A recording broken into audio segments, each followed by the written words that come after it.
Net নাই। আসসালামু আলাইকুম। আশা করি আপনারা সবাই ভালো আছেন। আলহামদুলিল্লাহ আমরা সবাই ভালো আছি। তো সুমায়ের বাবা মুরগি আনছে।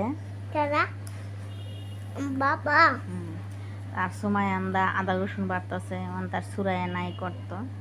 তো সুমায়া করে, আমিও করি মিলা দিলা। তো সাপু আনে দেশে গেছে গা, সাপু আনার বাবা এসে আনিয়ে গেছে। তো ঘর একদম আমার ফাঁকা। তো সাপুনের ছাড়া ভালো লাগে না। তো সাপুয়ানের নানা যাইব সামনে মাসে সাপুয়ানে দেখতে। ভালো লাগে না, ঘর একদম খালি। সাপুয়ানে থাকলে কান্দে না, মানে হেতা দিবে যে কান্দে সাপুয়ান। তো সাপুয়ানের সাথে আমরা কালকে কথা কইছি ভিডিও কলে, দেখি সাপুয়ান ঘুমাই গেছে গা। আর সাপুয়ানের মায়ের বসে লইছে। এই শ্যাম্পু আনছি 5টা সামথিং, আর 2 প্যাকেট দুধ আনছি শ্যামাই রান্নার। শ্যামারাম ধরো, এটা ধরো, শ্যাম্পুটা ধরো।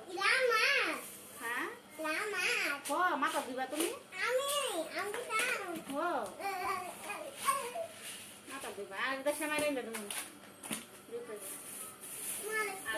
সাইলাম 5 কেজি।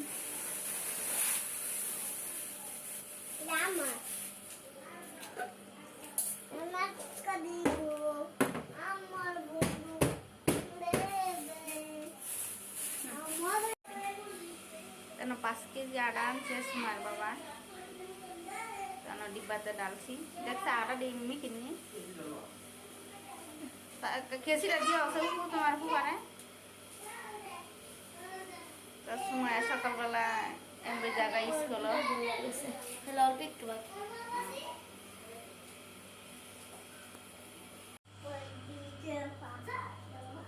এটা করে না বাবা,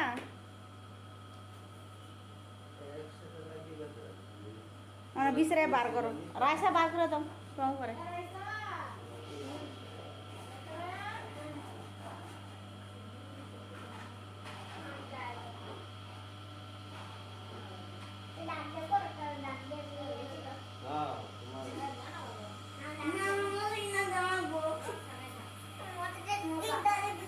পাইছো না?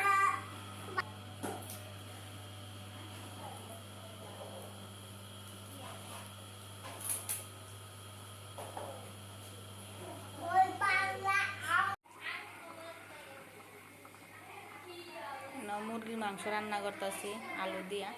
তো চুলাতে গ্যাস নাই, এই যে অল্প গ্যাস। আর পালং শাক, লাল শাক বসাইছি। অল্প গ্যাসে রান্না করতে অনেক ইয়া হয়, তাড়াতাড়ি হয় না রান্নাটা। তো কখন বসাইছি রান্না, সময় বৈশা লইছে, কইতেছে খিদা লাগছে, আয় তো বৈশা লইছে। কেন আলু ভাজি সুমায়া করছে। এনে হচ্ছে পুঁটি মাছ দিয়ে লাউ শাক রান্না করছি, ভাত, মরিচের ভর্তা, আর হচ্ছে খিচুড়ি রান্না করছি। মরিচের ভর্তা দিয়ে আর খিচুড়ি দিয়া খাইব। আর এনে হচ্ছে মাংস তরকারি মুরগি রান্না করছি। দাও খিচুড়ি বাড়াও, আয়তের লেগে তোমার লেগে বাড়।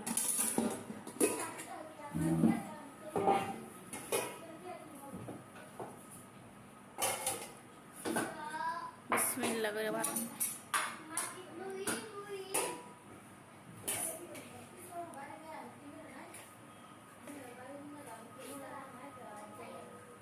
ওইসে অল্পই দাও আয়ত্রে, আয়ত্রে মুরগির মাংস দাও একটা, জল দিও না। আর মুরগির পাউডার দিয়ে লই, আরে জলমুল দিও না।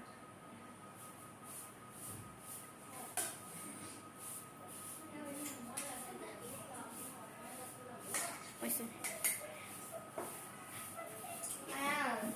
আয়া আসো, আয়াত মনে খিচুড়ি দিয়ে গুস্তু দেখাইবা তুমি, ওই যে আছে।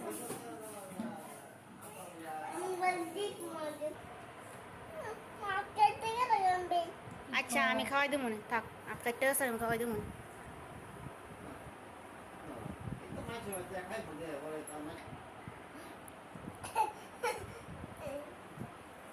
আয়াত খাও খাওয়াই না আমি আমি খাওয়া দিতাম আচ্ছা খাওয়া দেবো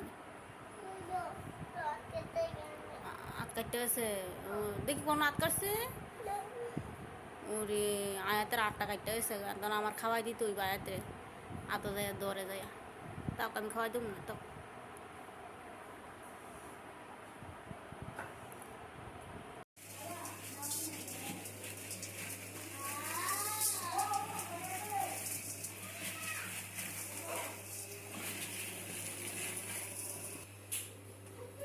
সেমাই রান্তাছি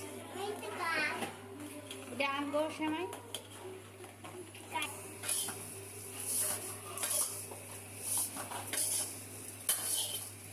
তো সেমাইটা আমি ভাজিয়া পরে পানি দিয়ে সিদ্ধ করবো সিদ্ধ করে ধুইয়া পরে দুধটা দিয়ে দিব